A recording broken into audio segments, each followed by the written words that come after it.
Meus amigos, agora nós estamos no título 5 dos crimes contra o patrimônio e vamos trabalhar o capítulo 1 do furto. Vejam bem, o furto nós vamos estudar furto simples, o furto privilegiado, o furto qualificado e também uma novidade no Código Penal Militar é o artigo 241, furto de uso. Então vamos lá. Questão do furto simples, que está no 240. Vejam bem, o objetivo do autor é uma subtração sorrateira do bem. Aqui, diferente do roubo, não existe grave ameaça ou violência. O bem é tirado sorrateiramente, sem que a vítima perceba, tá certo? Qual o objetivo finalístico do autor do furto? Fazer com que a coisa alheia, a coisa que pertence a outrem, ingresse no seu patrimônio ou no de outrem. Então, eu posso subtrair um celular de uma vítima e entregar, por exemplo, a uma namorada. Então, passou a posse de outra pessoa, tá certo? O objetivo é tirar o patrimônio de alguém para fazer crescer ou o meu próprio patrimônio ou o patrimônio de outra pessoa, tá certo? E o objeto que envolve isso tudo é a coisa alheia móvel, a coisa que pertence a outrem. Meus amigos, então se o meu objetivo é tomar a coisa sorrateiramente, o meu propósito é permanecer com a coisa, tá certo? Temporariamente, pode ser até temporariamente, mas o meu objetivo, num primeiro momento, é tomar a coisa como se eu fosse proprietário do bem. Perfeito? Bom, coisa alheia é coisa que pertence a outra pessoa, que está na propriedade, posse, detenção de outra pessoa. É por isso que uma coisa abandonada não é objeto de furto. Se eu pego e me desfaço, por exemplo, de um computador, coloco ele na lixeira de casa, outra pessoa vai lá e se aposta daquilo ali, isso não é furto, porque a coisa foi abandonada. Coisa abandonada é coisa que não tem mais dono, tá certo? E a coisa perdida aí é diferente, né? Eu estou andando no pátio do quartel, meu celular cai do bolso, cai no chão. Uma pessoa não tem o direito de pegar aquele celular e se apossar dele. Quando ele se apossa de uma coisa que é caracterizada como uma perdida, por exemplo, tá lá, esse celular está no corredor de passagem, tá certo? Funcionando. É óbvio que alguém perdeu. Então está muito claro para quem se apossou do bem que a coisa foi perdida. E aí? Isso não é furto, isso é crime de apropriação de coisa achada, é o 249, tá certo? Qual que é a consumação do crime de furto? Muito tempo se discutiu e esse conceito vem evoluindo e vem ganhando contornos nos tribunais superiores. O que hoje está sendo aceito de uma forma mais maciça é que a consumação ocorre com a inversão da posse do bem. A partir do momento que eu tenho a inversão da posse do bem, mesmo que temporariamente, mesmo que transitoriamente, o crime estará consumado. Então, o que antes a gente entendia como tentativa, hoje já é consumação. Perfeito? A partir do momento que eu peguei o celular e aquele celular entrou na minha posse, o crime de furto já está consumado.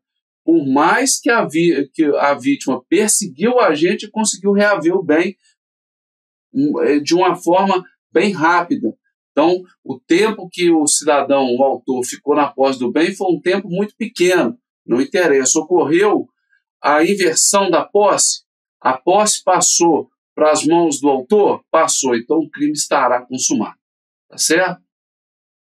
Algumas diferenças que a gente tem que conhecer. Por exemplo, aquele que auxilia o autor a tornar seguro o proveito do crime. Esse celular, por exemplo, o autor, no momento do furto, ele não tinha como tirar aquele celular do local. Então, ele pede uma ajuda à vítima. A vítima vai lá no alojamento e guarda o celular no armário dela. Aliás, a vítima não, um terceiro. O que esse terceiro pratica?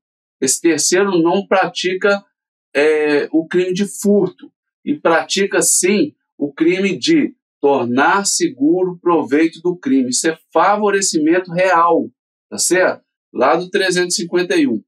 Meus amigos, Nós vamos falar no 241 do furto de uso, mas já adiantando, se eu furto não com o objetivo de fazer a coisa integrar no meu patrimônio, inverter a posse do bem, mas de usar temporariamente, isso é crime de furto de uso, mas nós vamos falar dos requisitos. Outra coisa, vamos colocar aqui, por conta de uma dívida, eu vou na casa da vítima, subtraio lá uma geladeira para fazer quitar aquela dívida que aquela pessoa tem comigo. Isso é crime de furto? Não. Isso é crime de uso arbitrário das próprias razões, fazer justiça com as próprias mãos. Está lá no artigo 345, mas do Código Penal Comum, tá certo? Quando que acontece o furto atenuado, que é o que a gente chama de furto privilegiado, em dois momentos que estão no parágrafo 1º e 2º. O parágrafo 1º fala assim, 2 requisitos. Se o agente, ou seja, o criminoso é primário, ou seja, ele não é reincidente, ele ainda não foi condenado na justiça, e se a coisa que é subtraída é de pequeno valor, tá certo? Aí, meus amigos, nesse caso, juntou os 2 requisitos, primário e pequeno valor, o juiz pode substituir a pena de reclusão pela de detenção, diminuir de 1 a 2/3, ou considerar a infração como disciplinar. Vejam bem, se o juiz considera a infração como disciplinar, o que ele faz? Ele absolve o acusado lá na esfera criminal, entende que aquilo é uma infração disciplinar, manda para o comandante dele, o comandante é que decide a aplicação ou não da infração disciplinar, porque o juiz não tem poder disciplinar sobre os servidores, tá ok? Vejam bem, o Código Penal Militar, ele já traz um conceito do que é o pequeno valor da coisa, que é aquela que não excede a 10ª quantia do salário mínimo. Vejam bem, isso tem uma polêmica danada, mas que para nós, para efeito de prova, não faz diferença, é só para vocês conhecerem, porque para nós o que vale é a letra da lei. O STM entende da forma que a lei traz. O que é pequeno valor? É isso. Mas tem vários doutrinadores que entendem, primeiro, que a Constituição veda atrelar o pequeno valor ao salário mínimo. Não pode ter essa comparação. Segundo, alguns autores entendem na doutrina que pequeno valor é aquela que não excede a um salário mínimo. Então tem toda uma divergência, tá ok? Mas, para o STM, né, Superior Tribunal Militar, pequeno valor é exatamente o que está previsto no Código Penal Militar. Vamos lá. Segunda forma do crime ser atenuado, do furto ser atenuado. Está lá no parágrafo 2º. Atenuação do parágrafo anterior, ou seja, aquilo que o juiz pode aplicar no parágrafo 1º, ele pode aplicar também no parágrafo 2º. Quando? Quando o criminoso é primário, então olha só, de novo, requisito, ser primário, não ter sido condenado anteriormente por crime, tá certo? E além disso, outro requisito, restitui a coisa ao dono ou repara o dano causado. E aí tem um momento, quando? Antes do juiz receber a denúncia. Porque quando o juiz recebe a denúncia, aí a ação penal já está instaurada. Então, até o momento que o promotor ainda vai fazer denúncia, até o momento que o promotor vai encaminhar a denúncia, é possível acontecer essa atenuação. Então, até antes do juiz receber a denúncia. Vejam bem, os 2 requisitos têm que acontecer. Eu sou primário e restituo a coisa integralmente, né? Furtei um celular, devolvo um celular. Perfeito? Quebrei uma janela, fui lá e reparei a janela. Beleza, 100%. Não é aquele negócio, furtei R$200 e devolvo 100. Não, aí não entra nessa atenuação. A reparação ou a restituição tem que ser completa. A questão do furto de energia elétrica ou qualquer outra que tenha valor econômico, qualquer outra energia que tenha valor econômico. Isso aí é igual a coisa móvel, cai no furto, tá? Então, a única diferença que eu tenho que ficar em mente é a questão da diferença em termos do furto e do estelionato. Se eu estou falando de a utilização do que a gente chama de gato, que é uma ligação clandestina, antes do padrão, né? Pego lá no fio da operadora, né?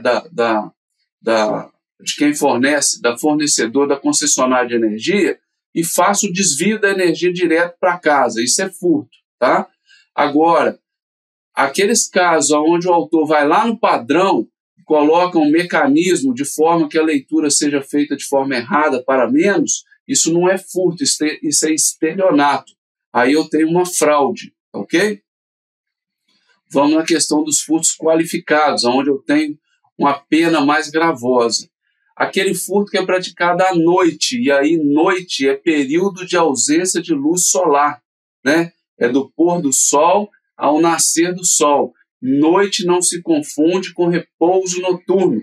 Repouso noturno é momento de recolher, onde as pessoas vão descansar, vão dormir. Aí depende do costume. Agora, no furto qualificado, Código Penal Militar, que é diferente do Código Penal Comum, o que qualifica é o furto ser praticado à noite, ou seja, no período de ausência de luz solar. Furto praticado a material pertencente à fazenda pública, né, aos cofres públicos, ao erário. Então eu tenho uma pena mais gravosa, tá certo? O que eu não posso confundir é com o peculato furto. Lá no peculato furto, o autor se aproveita da qualidade de funcionário para furtar. Perfeito? Então lá o que gera o peculato furto é o aproveitamento. A minha qualidade de funcionário me ajuda a subtrair o bem. Aqui é diferente. Eu não estou utilizando desta qualidade para furtar o bem, mas estou levando um bem que pertence à fazenda pública, que pertence ao erário. Ainda assim, vamos lá, vamos ver as hipóteses que ainda qualificam o furto. Quando o furto é praticado com destruição, rompimento de obstáculo à subtração da coisa. O que é obstáculo? Obstáculo é aquilo que me impede de pegar a coisa. Tá certo? Então, por exemplo, dentro de um carro, se eu quero subtrair um celular, eu tenho que quebrar o vidro para acessar o celular. Então, o vidro é um obstáculo para eu romper ou destruir para pegar o bem. Aí cai no furto qualificado. Agora, vejam bem, se o obstáculo é próprio da coisa, aí não qualifica o crime. Então, por exemplo, eu quero subtrair o carro, tá certo? Se eu quebro o vidro para levar o próprio carro, o vidro faz parte do bem. Isso não é obstáculo, então não cai no inciso primeiro. Ok? Inciso segundo, com abuso de confiança mediante fraude escalada ou destreza. Abuso de confiança é porque a pessoa, quando ela confia, ela não acha, né, a vítima não acha que ela vai ser subtraída. Então ela abaixa a sua guarda com relação àquela pessoa. Então tem uma deslealdade grande, por isso que qualifica. Mediante fraude é o emprego, né, do erro para distrair a vítima. Então, isso não se confunde com estelionato, porque no estelionato eu uso a fraude para ludibriar a vítima e a vítima mesmo entrega o bem ludibriada. No furto mediante fraude é diferente.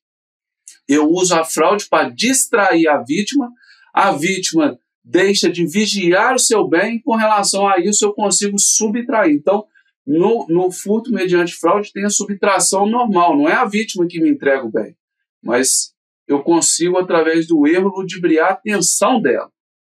Escalada, entrada anormal em um determinado local, né? Então eu pulo, por exemplo, o muro de uma residência para furtar bens lá dentro. Destreza, utilização de habilidade, né? Então, vou abrir um cofre e aí eu consigo ter uma acuidade auditiva muito grande. Então eu tenho facilidade para abrir cadeado no armário de um alojamento. Isso é destreza.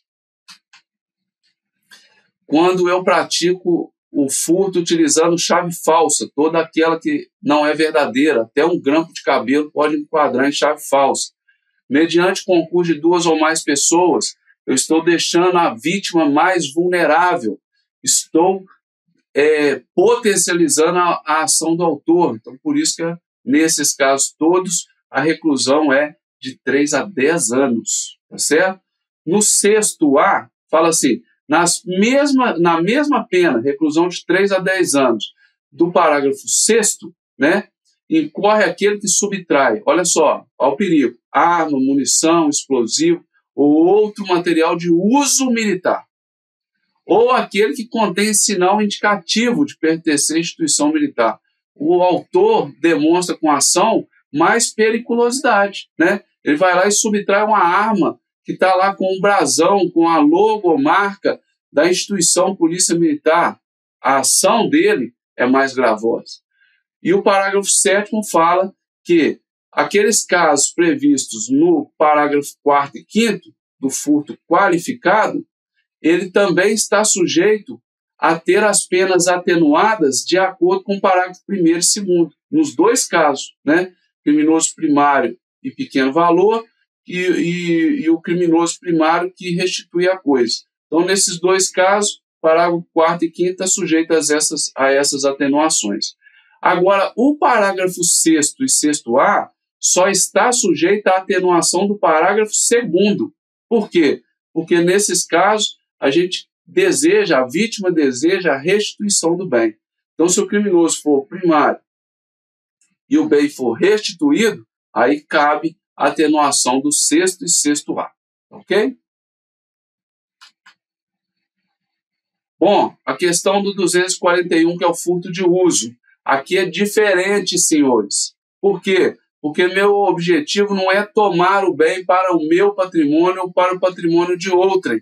Aqui o objetivo do autor é o uso momentâneo da coisa. Então ele não tem o objetivo de se apossar, de se tornar proprietário daquele bem, de fazer aquele bem acrescer o seu patrimônio. Ele quer usar momentaneamente. E faz parte do tipo penal do furto de uso, né, que o bem venha a ser restituído imediatamente onde se achava, tá certo? Então, eu só vou ter furto de uso se eu peguei, por exemplo, um veículo, usei o veículo, devolvi o veículo nas mesmas condições, tá certo? Professor, e se o cidadão tem interesse de usar o veículo e devolver, mas no meio do caminho ele é abordado? Aí configura o furto, tá certo? O furto de uso é só se ele realmente restituiu a coisa onde ela se achava e da mesma forma. Porque se ele restituir com perdas, bati o carro, estou devolvendo meio carro, não adianta, isso é furto, tá certo?